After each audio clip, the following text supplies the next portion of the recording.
Oh, space sounds. Good. I didn't know about those.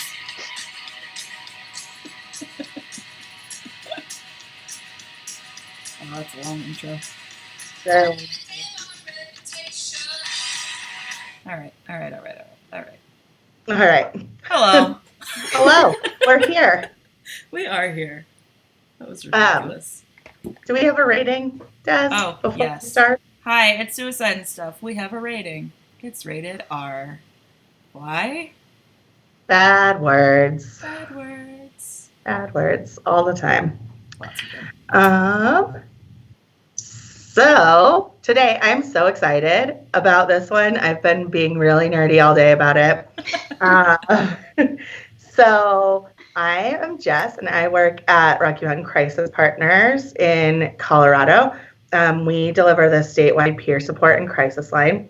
And then I also do research and activist work, specifically around things like coercion and lived experience. And I'm super excited today because we have a guest named Annie, who I met at a suicidality conference when I did my first very controversial presentation.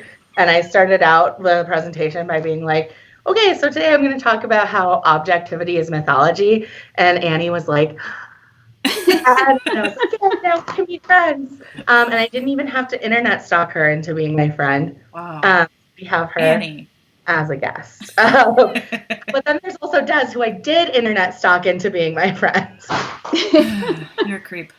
You are.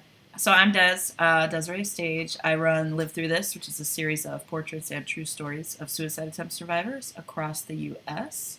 You can see those portraits and stories at livethroughthis.org. And I don't know, that's all I got. I try not to stalk people on the internet, but usually it's not friends, it's people from my past.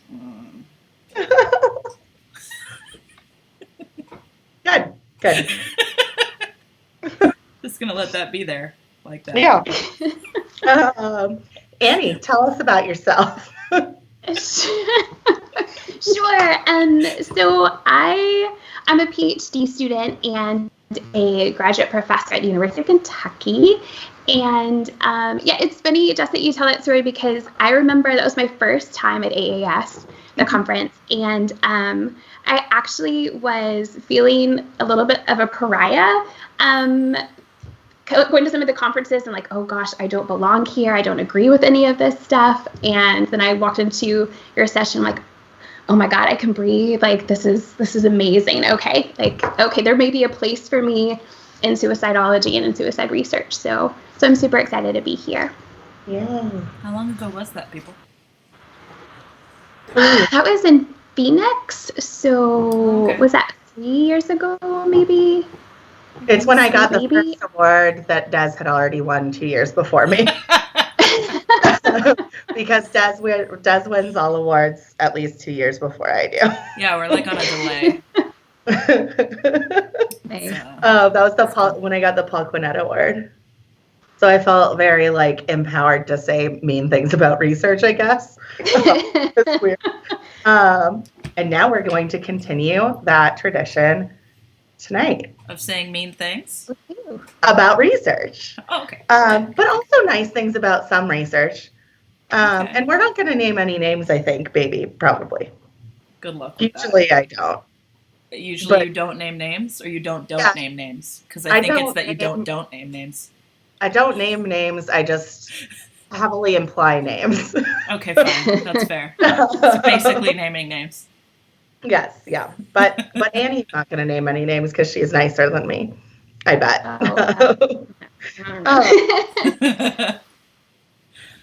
So we wanted to start off by talking about sort of the positivist indoctrination that people have into suicide research. And I'm going to let Annie kick that section off for us. Oh, okay. Exciting. So I think it's helpful to kind of establish what kind of positivism we're talking about. So generally when I hear the word positivism, I'm thinking old school Comte positivism. And the central tenet of that perspective that mode of inquiry is that, that there's such a thing as objective truth, right? And that we can achieve objective truth through the use of scientific methods. So we can pretty much like dismantle positivism here and now, just in a few seconds, by recognizing that statement, that premise in and of itself is self-defeating, right? Because we can't use science to prove that premise. In the same way that there's no objective basis for believing in objective truth. Right, so we just dismantle positivism. So great, we can go home. So unfortunately, so I think a lot of scholars recognize that, or at least give lip service to the fact that that philosophy is kind of archaic and defunct. So we have post-positivism that's kind of at least acknowledges some of the deficiencies in positivism, but still maintains that we can achieve objective truth. But I still think in academia, certainly, we deal with some of the residual effects of positivism in research. And I think there are different ways that manifests itself. And I can go on and on and on about that, but I think I'll just focus and talk about one way I think that manifests itself. So if we buy into the idea that there's objective truth, and certainly if we ascribe to kind of a more old school positivist philosophy, there's this idea of who gets to perform the kind of research that leads to objective truth. So who is objective, right? What are the criteria that you need in order to perform objective research? And unfortunately, I believe we live in kind of a patriarchal society.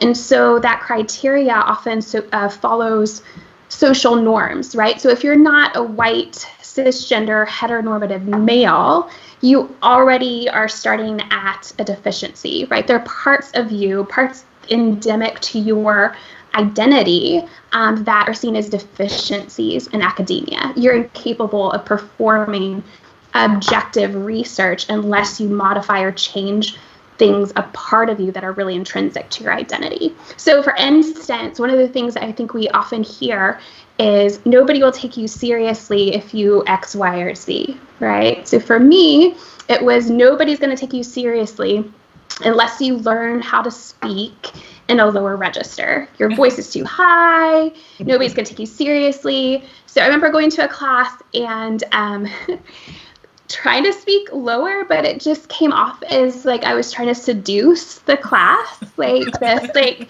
hello everyone, like it was really embarrassing, and so that did not work for me. But I was also told things like, you look like a victim and nobody's going to take you seriously unless you don't look like a victim. And so you can imagine, as a suicide attempt survivor doing this kind of research, there's no way in hell I'm going to disclose that I'm a suicide attempt survivor because I'm not going to be taken seriously, right? I've already been told that there are parts of me that are intrinsic to me that are already deficiencies, and I'm not going to be seen as a serious scholar, as somebody capable of performing objective research because of these things. So I think for a while that kind of prohibited or kept me from being a little bit transparent, I think, about my own lived experience, for fear that I would be perceived as not being a competent scholar or researcher. And I don't think that's just my paranoia. Speaking of research, I think there's plenty of research to suggest that folks who, certainly people of color, folks who are non-binary, folks who are feminine presenting, like, you don't get tenured as often, you don't get published as often, you receive lower scores on student evaluation. So there's real evidence to suggest that there's something to this being perceived as being serious. And I think that really keeps us back. And I do attribute some of that to kind of these residual effects of positivism and creating this construct of what it means to be a serious scholar. And I think in suicidology specifically, I see some really interesting ways that this plays out around lived experience specifically too, is that we've sort of created this like binary that you are either like a researcher or a person with experience. And it's interesting because being a loss survivor is not generally considered a reason that you shouldn't be a good researcher. I think there are many researchers at the very top of the field who are very open about being loss survivors. But there is something about being a suicide attempt survivor that people attribute with not being able to be objective. So I think it's really interesting that like certain types of lived experience we believe compromise objectivity and not others. And some of that is, I think, because our research in suicidology is often so rooted in psychological research, and we have equated being suicidal with like being mad. And then if you are not a person who is sane, then you can't be a person who is objective. And so like that all, right, you're right, that all plays out in those spaces. Even though we kind of know that there are all these people who kill themselves who are not people with a diagnosis. So it's all of these kind of stereotypes and biases show up around our perspectives about who is able to be objective. And the idea that objectivity ought to be the goal of research at all, to begin with, because I think there's been quite a lot of great research that is not very objective. And as long as we're disclosing the ways in which we are not objective, then we can do really good work. Absolutely. Yeah. So what was it like for you coming out as a suicide attempt survivor in this kind of when did that happen? Yeah, I think it was kind of a gradual, in some ways kind of a covert kind of thing. I don't know. I remember going to AAS, and you have the option when you get your name tag to affix different, I guess, labels to it. And so I think suicide attempt survivor was one of the labels. And I remember standing there for a while debating whether or not it was a good idea to include that. Like I was presenting, what are people going to think of me? Unfortunately, those were questions that I was considering as doing something as simple as just affixing a label to my name tag. So I started doing that. And honestly, I don't know how conscious I was of trying to keep that on the down low. Like, I don't know if that was really a conscious thing. I just kind of knew inherently like that might not be the best decision for me if I want to be taken seriously as a researcher. Because I think in the back of my head, it's the whole thing. You don't want to be perceived as a victim. You don't want to be perceived as being weak or any of these things. Certainly don't want to be perceived as being emotional, heaven forbid. So I think that was the first thing. And honestly, it wasn't until earlier this year I was presenting my defense proposal, and out of a committee of folks that I don't really know. And so by way of introduction, I just disclosed at the very beginning, hey, I'm a suicide attempt survivor. This is something that influences my work.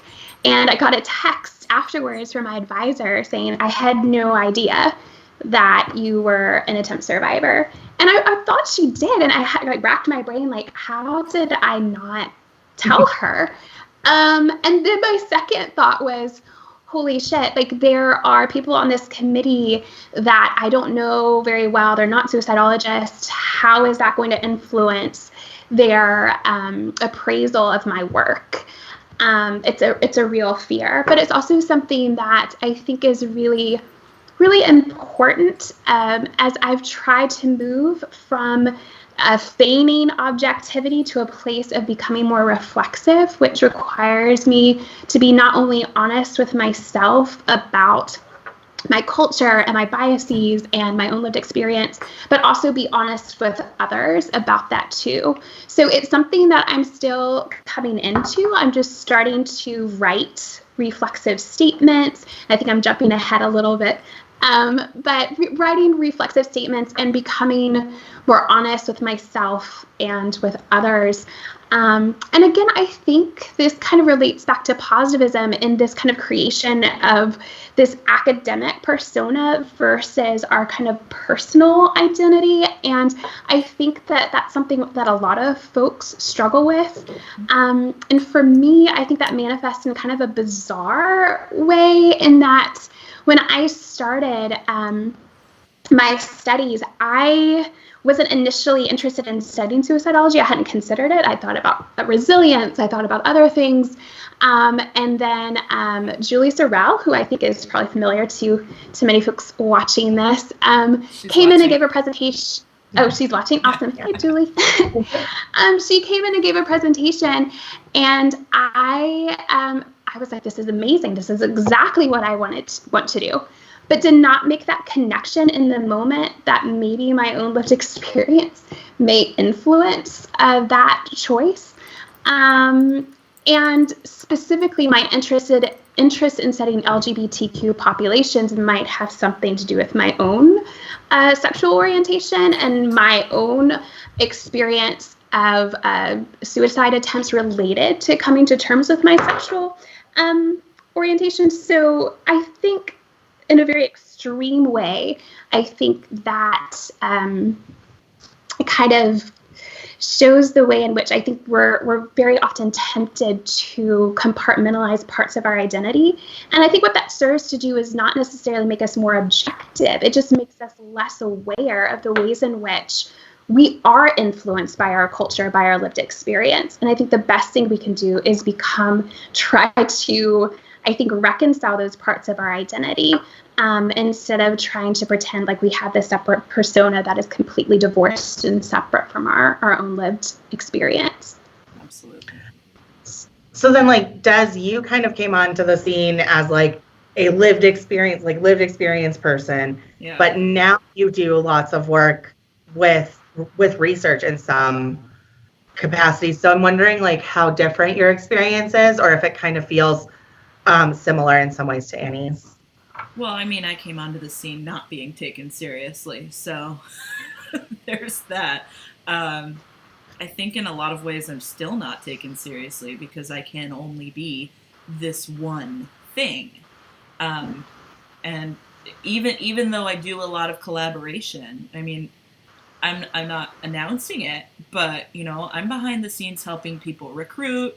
I'm on different papers, like I'm helping people all the time, researchers, and I think I'm still seen as just a lived experience person who doesn't know what they're talking about and is kind of bitchy and all of these things that like my identities are like my identity as a woman. I really feel, and I'm really mad about it right now, specifically like if I said the things I said and I was a man, I'd be fine. I would just be saying what I was saying. But since I'm a woman, I'm angry, I have too many feelings, blah, blah, blah. So it's like all of these weird parts of my identity kind of working against me because of the ways we have the system set up, and it's shitty. So it doesn't feel like much has changed. I think it's slowly changing, and I think I'm less likely to like put up with it when people kind of do that to me. I either walk away or I say like, no, like stop trying to minimize me. So yeah, I don't know if it's changed, but I came in not being taken seriously, so. I feel like I came in as like a weird interloper in all of it, like. So I'm not really sure. I'm sure there are people who don't take me seriously. I think particularly because some of the stuff I'm saying is like challenging like fundamental values of suicidology sometimes. So I think in general people are kind of like, like what do I do? What do I do with you? So I feel like my experience has been really interesting in that space, but I think because I came in kind of doing both things sort of at the same time, it's been a really strange, I would say a really strange ride about like in what spaces I feel like I'm taken seriously and in what spaces I'm not. And I think the other part of that for me is that I do like direct. I also work in a direct service capacities in a space, and I think sometimes that gives me more credibility than if I was doing just like advocacy work as a person with lived experience. I think because of that tie to the work of suicidality, then that gives me some more credibility to write on. So that's been interesting. But anytime I push on things about like what knowledge production means, or the way that knowledge should be produced, or like which knowledge is valuable, that's when I come into spaces where I'm not taken as seriously. And I think particularly when I start talking about like qualitative or humanities types of research, that's when people in the field are like, well, like, what even is this? Does this even count? So that's interesting as well. And I think let's like get to the qualitative thing, but I want to talk about reflexivity a little bit. Annie, I want to hear what your like journey has been like to start moving from the idea of objectivity toward reflexivity. And he started on that path a little bit already. We actually had a good comment from Corbin real fast on that topic. Corbin Stanley said reflexivity is so important, it can be an invaluable intellectual resource, and we don't do nearly enough of it in suicidology. Yeah. Okay, go. Yeah, and I think it's interesting because I think typically whenever I see reflexive statements appear in the literature, it's always qualitative research and not quantitative research. And I do think it's important, regardless of what kind of research you do, to be reflexive. First with yourself, obviously, and then with others. And I think I'm still negotiating what's the best way, or what exactly about myself do I need to disclose when I'm presenting research. So I think it starts obviously with ourselves and getting uncomfortable sometimes with acknowledging the ways in which our privilege, especially influences how we conduct research, thinking about our culture, thinking about prejudices that we may have. Like, it's not necessarily this warm, fuzzy, like journaling kind of exercise. It's really uncomfortable if we're going to do it right and be really honest with ourselves. So I've just started writing reflexive statements and including them in the research that I'm producing. So this is something new to me that I'm still working on, that I'm still going back to try to, I think, be as honest and transparent as I possibly can. And I have found some really good resources to kind of help me in that journey, which I think is important. But it's something that I'd also, as I feel I'd like us to see more of. There's a real vulnerability, I think, obviously, in being reflexive and being honest in that way. And I think sometimes academia does not encourage vulnerability. If anything, it really encourages us to maybe overinflate our expertise and our knowledge and to behave in ways that are really inauthentic. So it can be really scary to be reflexive and put that out there into the universe. But I think we have a responsibility at the end of the day, especially when we're talking about people's lived experience, to be honest about ourselves and honest with other people about our perspective and where we're coming from. Yeah.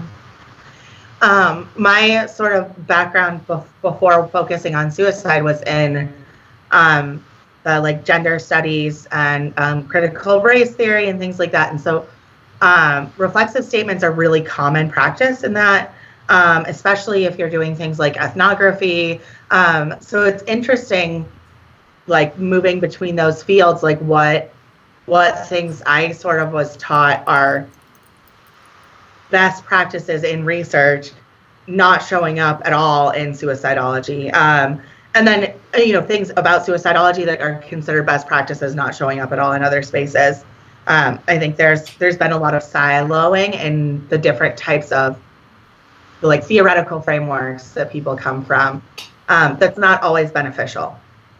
Yeah, no, I can definitely relate to that as somebody who came from the humanities initially, like my bachelor's degree, my master's degree, English and philosophy. So that when I initially approached suicidology, I came from a place of obviously being informed by my own lived experience, but also kind of existentialist philosophy. So that my question when approaching suicide was not, why do people die by suicide, but rather, given that life is meaningless, why don't people kill themselves, right? Yeah. Like, why are people sticking around? Like, this is absurd. Like, why are we here? And so that is my question too. that's, so I was so surprised when I dove into a lot of, not all the literature, but a lot of the literature, and it seems so ahistorical. And like you suggested, like, silent, like there's no mention of different ways of conceptualizing suicide outside of this very pathologizing, often, kind of perspective. And as somebody with lived experience, to come across this research that pathologized my experience or gave voice to a reality that didn't resonate with my own lived experience, that was really disconcerting. So, yeah. Right, and like if you're a white wealthy dude who's thinking about dying, then maybe you're a philosopher, but otherwise you're just suicidal and you're crazy. Right, yes. But we're not even taking that into account, I mean, Socrates. Yeah. We're not even taking that into account. That's like hundreds of years of philosophy is just people being like, why? Why do we have to be alive? Right. Yes. Exactly. Yeah. So let's talk a little bit about qualitative research and some of the like pushback against that, because I think that's connected to some of this stuff as well. Yeah, for sure. So, ostensibly, post-positivism would not have a problem with qualitative research in the same way that positivists, like pure positivists, would, like qualitative research is just a no-go. But still, there is this hierarchy. Certainly, I think within Research One institutions, within several academic journals prioritizing quantitative research over qualitative research. I don't know, for me, like I got a little pushback for wanting to do qualitative research myself, and some of those reasons seem valid. I mean, it's much more expensive. Generally, it's I learned this firsthand. It's much more time consuming than quantitative research. But there are also incredible benefits to qualitative research that you don't get from quantitative research. And just anecdotally, in the study that I'm doing now, I was doing 2 quantitative studies and 1 qualitative study using the same data set, a secondary data set. And, kind of quasi, because I was doing a content analysis. And reading through participants' responses, I recognized that the variables that I'd chosen to study for my quantitative study were maybe not the best variables to study. Folks were saying, hey, for this question, I responded in this way, but this question wasn't worded in a very good way. So this way I responded, but this isn't really getting to the heart of my experience. There are people who wrote, hey, why didn't you ask this? Like, I don't understand why this question was included in the survey. But there are enough people raising questions about the questions that I had to completely rethink my quantitative study. And had I not performed that qualitative analysis, I would have just gone ahead with my quantitative study, had it as maybe a significant result, and presented this as, hey, this is a great way to conceptualize the phenomenon. So there's great merit in qualitative research, and I just think it's, speaking of taking things seriously, we just don't take it as seriously as quantitative research. And I think it's one of the spaces where it really gives us the opportunity to elevate people's actual voices, not just our interpretation of their experiences or their answers to certain questions, like the boxes they check answering certain questions. Right. So it's interesting to me from the lived experience perspective that there's this pretty intensive push against giving people the opportunity to like voice their experiences in their own words. Yes. Yeah, absolutely. And I don't think I was more confronted with my responsibility as a researcher than when I perform qualitative research, because all of a sudden you're not dealing with numbers and data. You're actually reading a transcript of somebody's lived experience. And I felt a tremendous responsibility to accurately code and interpret the data in a way which would be true to those people with lived experience. And I bring that up because I think there are good ways to do qualitative research and really bad ways too. Like, qualitative research in general isn't necessarily like great It really depends on the methodologies, and there are methodologies that I think are perhaps more colonizing than others. And I think it's really important when we look at doing qualitative research that we really try our best to try to reflect back the actual words, language, intent of the people with a lived experience instead of putting our own kind of sexy spin on it and code in a way that just and people think that doesn't happen. It happens all the time. And it's really important. We have a responsibility not to do that shit. So yeah, that's why these people should be on research teams. You know, yep. Absolutely. Like, even if it's just to look over things, I can't tell you how many times people I've been collaborating with who kind of miss something really important because they don't know about it. They don't have the queer experience, or they don't have the lived experience of suicidality. And yeah, like it's our job to make sure that people feel heard and that our interpretations aren't, way out there. Yeah, otherwise we're not doing the work we're supposed to be doing. Yeah, I think it's helpful to think about like your role as a researcher, not being like studying people like they're puzzles that you can take apart and put back together, but being like a way of like helping to like elevate people's voices so that people who don't have this experience can understand it. And that's a really different approach to research. Those two things are really different. Yeah, absolutely. Anybody got some beefs? So many beefs. Is it a beef corner? Who wants to start? Oh my gosh. Oh wait, I have to do the beef corner. Yeah, do the beef corner thing. Oh yeah, okay. Beef corner. It's beef corner. We Yeah, should have a beef corner song. Yeah. Is it Bitch I'm a Cow? I guess it is Bitch I'm a Cow. I should have that queued up. I'll get it ready for our outro. Our beef corner outro. Okay, so here, I'll start with one of my beefs. I'm not going to get into the P thing yet. I will do that later. P values, not the P thing. That's not the right way to say that. Okay, so my boss sent me this article today, and I'm so hung up on it. There was a woman in her 60s who killed herself in jail in Colorado, and she killed herself after her attorney, who had been looking for placement for her in a private mental health facility instead of having her relocated to a state hospital, found her a bed. And so there's a lot to unpack just right there, is that this woman gets placement in a mental health facility while she's in jail and killed herself. And she's in her 60s and likely has had this experience before. But the real issue to me that like really got under my skin is in the way this was reported. They were just talking about how the big problem is that there aren't enough psychiatric beds for people like this. With like severe mental illness who are like committing crimes. And so I was just like, what the fuck? Like, why are we talking about incarceration, psychiatric or otherwise, as the answer to this problem?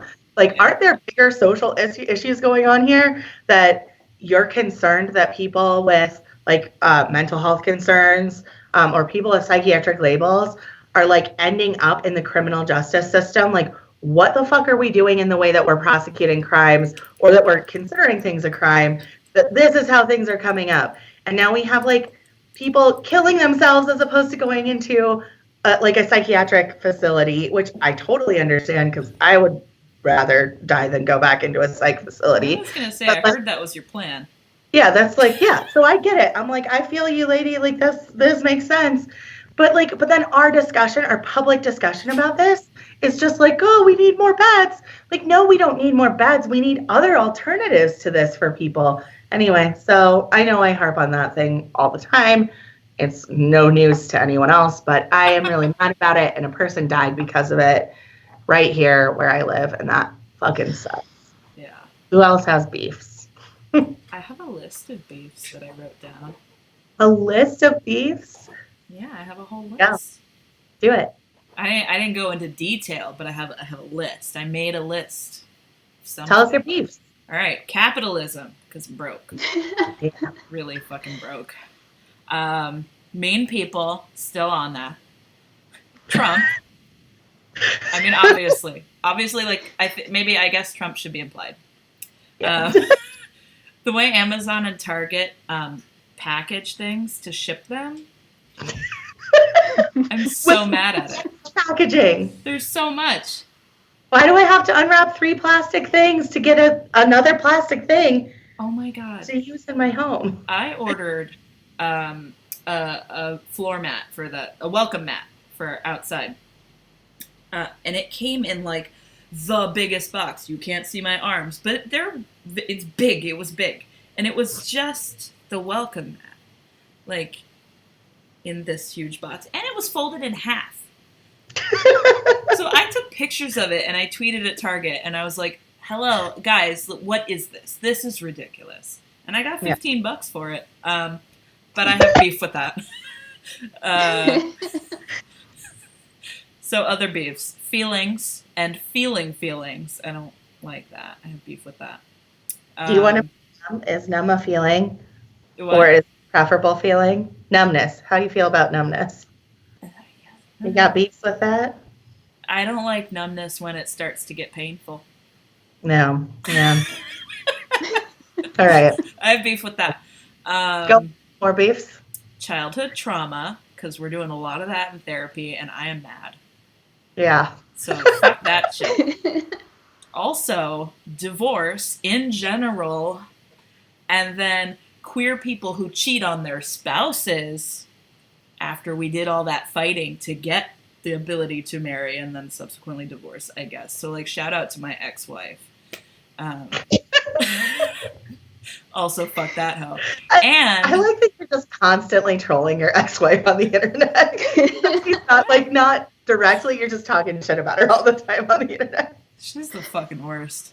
And my final issue, my final beef is with my small child, Theo. Oh. She cried all day. All day. It's hard being a baby. No, it's never hard being this baby. I had been annoyed with her exactly once in her life prior to today. She did not stop crying. Yeah. Oh my god. Even when I put her to bed, she was like, ah! And I was like, I had to shake her to get her to go to sleep. And I was like, this baby's going to have shaken baby syndrome. Like, I don't know. It's all she wants. It's all that will make her stop. I don't think you're supposed to say on the internet that you shook a baby. Well, like, it's like this vigorous kind of vibrating more than shaking. Yeah. The bouncing. Yes. Aggressive bouncing. Aggressive whole body bouncing. Annie, do you have some beefs? I have a lot of beefs. I feel like I've gotten some of the beefs out of my system. So that sounds weird. I don't know. One I could talk to that's not necessarily suicide related. So obviously lots of folks are voting today in elections. In Kentucky, my home state, it's a pretty big election. The incumbent, Matt Bevin, is a horrible governor, and I have major beefs with him. So I haven't checked recently. The latest results I saw, he was kind of neck and neck with Bashir. So I'm really hoping that they don't reelect Bevin. So that's a beef. I guess maybe another one. This isn't indicative of everybody in the field, but I would like to see a little bit more honesty and transparency, especially among researchers. And I feel there's just a lot of bullshitting and a lot of overinflating. I mean, of our research and what we do, and less acknowledgement of the fact that often we don't know what the hell we're talking about. We just don't know enough. And so I think for me, again, like I remember taking a course in psychopathology in grad school. I think like most people, I just assumed here I'm really going to get off on one beef. Okay. So I just assumed that diagnoses were, since there's this lexicon around it about mental health, that social scientists have been able to diagnose at a molecular level the etiology of things like depression and anxiety, right? Like I thought that was a fair assumption to make. And then I go into this course. My professor was amazing, but I was shocked and horrified to discover that these diagnoses were made up in committees, and at the DSM. I was like, what the hell? Like, is nobody else like outraged and horrified by this? And then I was further shocked and horrified when I looked at the history of mental health diagnoses and the way in which especially marginalized folks there were special diagnoses created just for them. And I would argue that still continues to this day, especially for trans folks. I mean, we still have something called premenstrual disorder. I mean, what the hell is that? But I think it all is wandering around, right? Clearly, let's continue to pathologize people that have a uterus. So another beef is that these earbuds won't stay in my ear. I've noticed that beef. But again, I think that is kind of indicative of, again, some larger inherent issues with positivism and this need that we have, honestly, ironically, in our efforts to arrive at objective truth, we feel the need to be disingenuous or dishonest about ourselves and about our research and about the extent to our knowledge. The extent of our knowledge. And so I'd like us to just be a little bit more honest about the fact that we really, there's no reason to use certain kind of medical, clinical language to describe phenomenon we don't have the scientific basis to do that for. I would like to come off as human. Well, exactly, right? Like, God forbid, we can just describe a social phenomenon or somebody experiencing reality differently than somebody else. Why do we feel the need to medicalize or make something clinical? And we feel the need to do that in order to legitimize ourselves as scientists. Because once we affix something that's medical or a clinical term to something, all of a sudden we've increased our legitimacy. We have a place at the table with those who study the hard sciences. We look like we have more authority. And so, I don't know, I really went off on that. I have a beef with that, clearly. Yeah. Fair. So I think I'd just like to see a little bit more honesty and transparency about what it is that we know, what it is that we're capable of knowing, and for us to be also open to different ways of knowing. Yeah.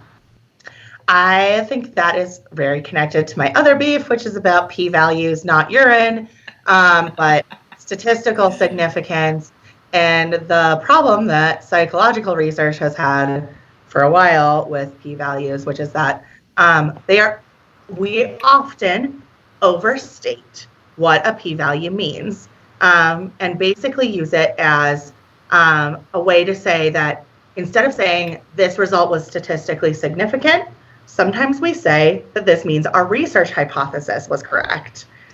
And that is not the same fucking thing. Right.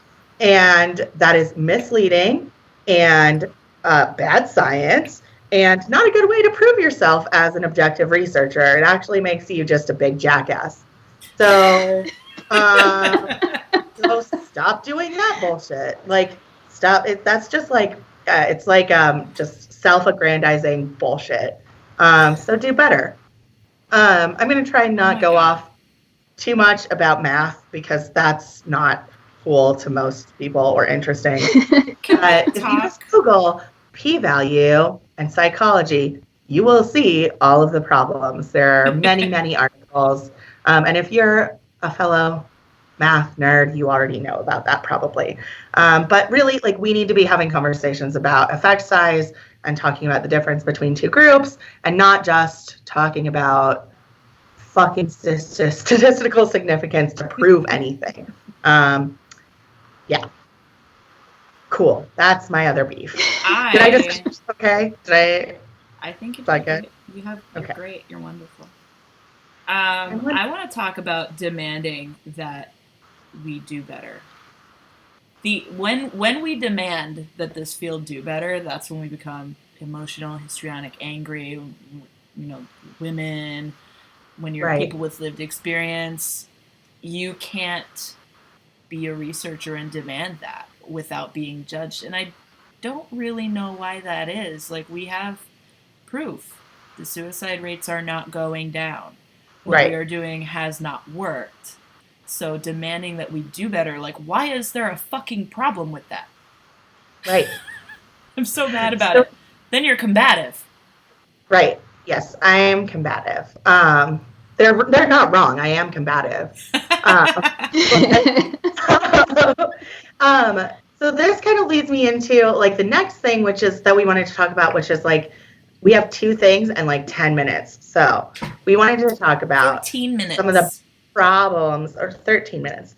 Some of the problems with, or 15 something. We have some minutes, but some of the problems with the major sort of theories of suicide and the researcher's obligations to people with lived experience. And I think that last one is super important, so I want to make sure we give it some time. But I think connected to the stuff we were just talking about is like, what are the problems with some of these major theories of suicide? Annie? So I think there's some scholars out there doing fantastic research, but I also think there are plenty of really awful theories out there, and I think most of them I find very pathologizing, and often really myopic and reductive. Like, where's the theory that explains? I mean, I guess you could go back to Durkheim, but where's the experience, or where's the theory that talks about folks like suicide as an act of political protest? Like, where is that theory? I think I just find that so many theories are very reductive and myopic, and I think we're all kind of searching for creating this one grand theory that will somehow be able to explain every single reason why every single person has ever died by suicide, and that's really naive. Yeah. I think we need to be open to the idea that there are a myriad of reasons why people die by suicide. No one theory is ever going to perfectly explain why somebody dies by suicide, and we certainly need to be open to listening to people with lived experience and allow their voices into those theories that we're creating, and stop pathologizing their experiences. Yeah, and I think one of the things that often happens is that people start limiting, when they're producing a theory, they start limiting what they say counts as being suicidal, so that the people that they study fit their theory, instead of saying this kind of suicidal person fits inside this theory, and just acknowledging that there are lots of reasons that people come to suicide, and that we don't have explanations for all of them. That would just be more, I think that's back to that thing about like being honest about the limitations of your research. Mm-hmm. Dazzy, got anything on that? I mean, I think we need to stop focusing it on the individual and kind of, look around. Right now, specifically, like, probably the suicide rate's gone up since 2016 because of fucking Trump. Like, probably. I would put money on that. Look around. Like, it's not always inside. A lot of the time it is, but a lot of the time, I would wager that all of the time, it's what's going on outside. And I don't know why we can sit around and say how complex it is and then completely ignore all of that. Right. We're like, it's not safe messaging to say that suicide is singularly caused, but here's a theory that tells you what causes suicide. Right. What the fuck? That's within the same field. Some of the same people talking about it. There are so many conflicting messages.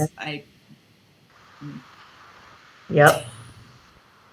Okay. Yeah. Let's talk about this. Oh, wait, go ahead. Oh, no.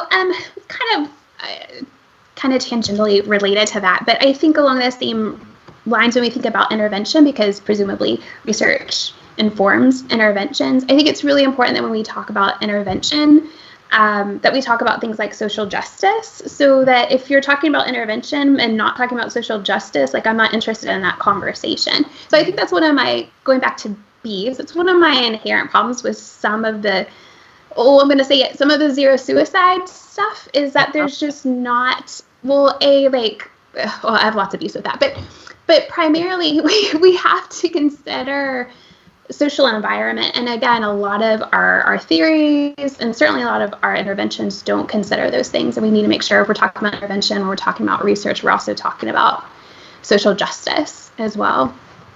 Yeah, and because of the narrow scope of our research focusing on pathology, we have created almost exclusively interventions that are psychological interventions. And then we're like, oh, why would all these people keep dying? Like, maybe they don't need psychological intervention. Yeah, for real. Oh, I also just want to point out, like, we're naming names and we're being critical. Well, we named one thing.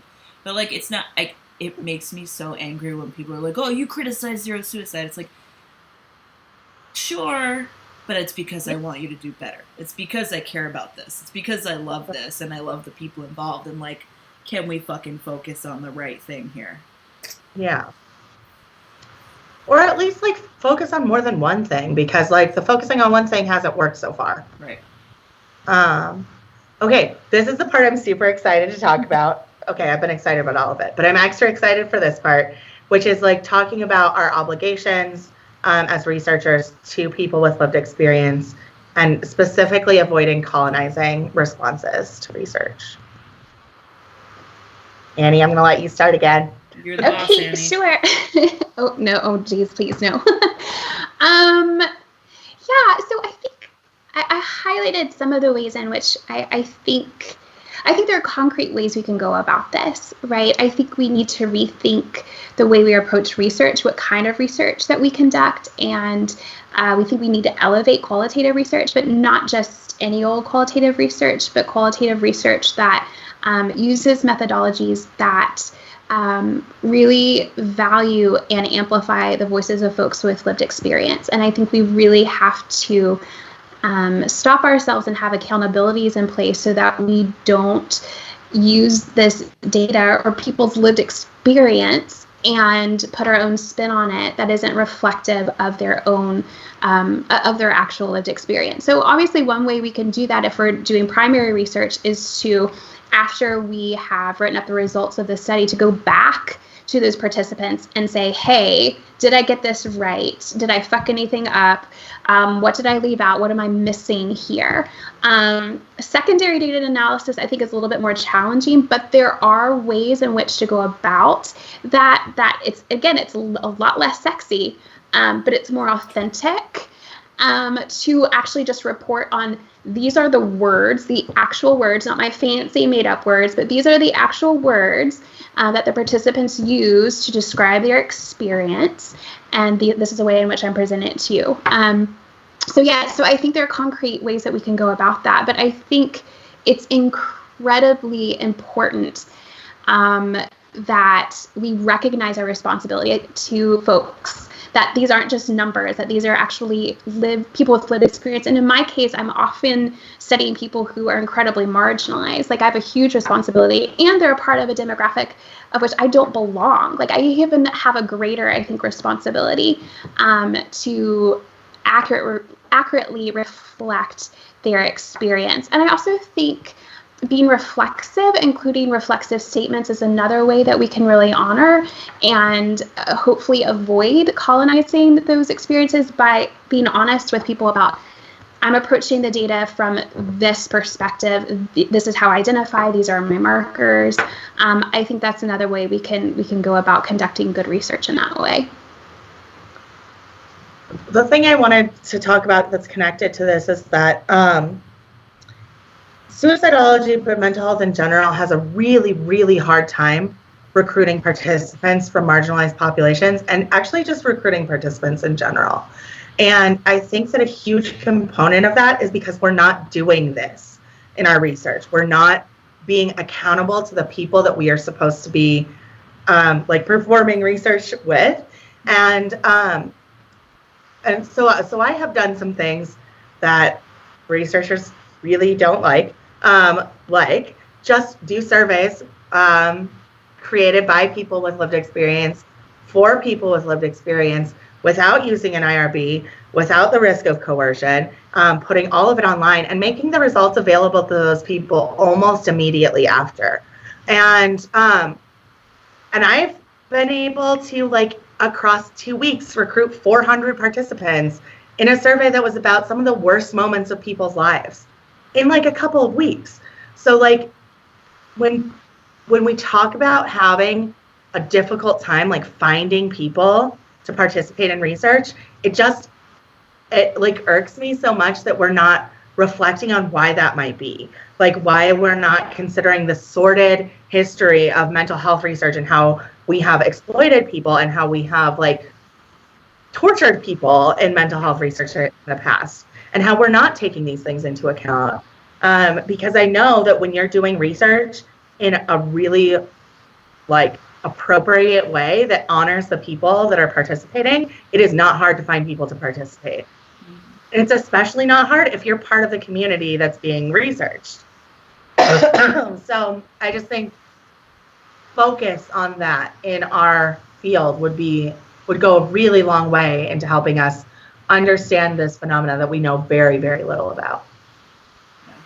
I'm not like actively doing research when I am collecting stories for the project, but obviously I've made that data available.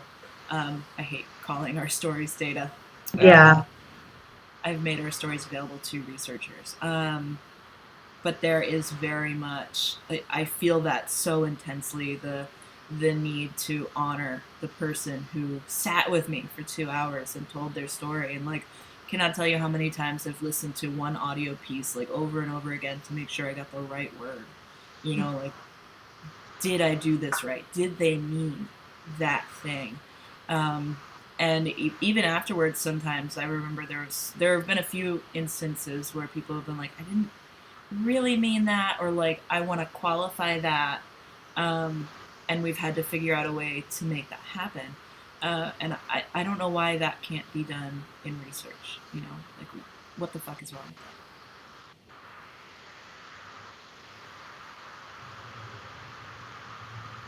that? Anyone have any last things that we need to say? I don't know. I'm just listening to you guys. What do we got on the comments? I don't know. It just like freezes up all the time when I try and watch them, so. Yeah, that's a lot. I see things that say thank you and yes. Not my fancy made up words. Big fan of that.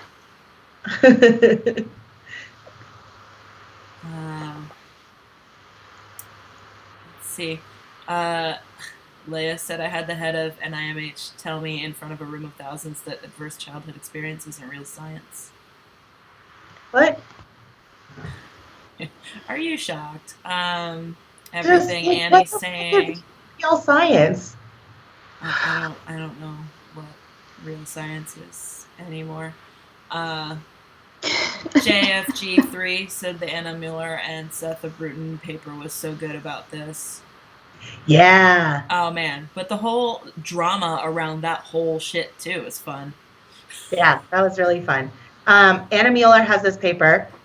We can put a link to it in the comments because she makes all of her work available outside of a paywall, which is fucking awesome, and everyone should do that. And I love that about her, but I will find it and put it in the comments for people so you can check out that paper that talks about some of the things that are missed in some of our approaches in suicidology. I thought that was like so exciting to me when that paper came out. So.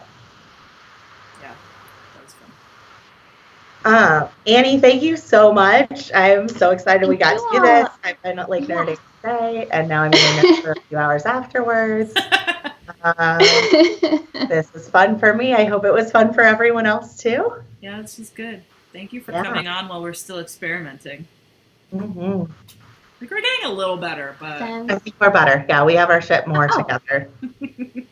Yeah, this is awesome. all right. We're doing something new. I didn't get Annie's contact information. I suck. Okay, so here's the deal. If you want to talk to us, a lot of you already know us. You can contact us.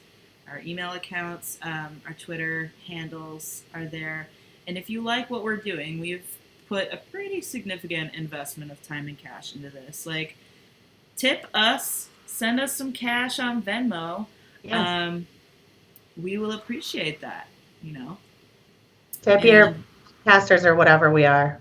Yeah. I still don't know what this is called that we do. Either. It's a podcast situation. Yeah, that's what I call video, it. Whatever that is. A vidcast. Podcast situation. I mean, I guess we could put together a Patreon, but I don't have the energy for that shit. Annie, how do people find you if they want to, like, you know, not stalk you at the friendship, but friendly, like, contact you? I mean, they can, since we're on Facebook, they can contact me on Facebook, or I have an email address. I can, yeah. Say it out loud. What is it? It's AnnieLaurieSnow@outlook.com. Outlook. Wait, let me Yep. Let me type it up because I know you spell Lori not the way everyone else would. Laurie. Oh, that's how I was going to spell it. Oh, really? Yeah. Look, guys, I don't know. Yeah. There it is. I put it on the screen in a really, it's like Arial font. You did it. Like magic. Technology. All right, thanks, Annie. This was fun. Thank you all. Yeah. All right. Awesome. Everyone. Clicking the finish button. Bye, guys. Bye.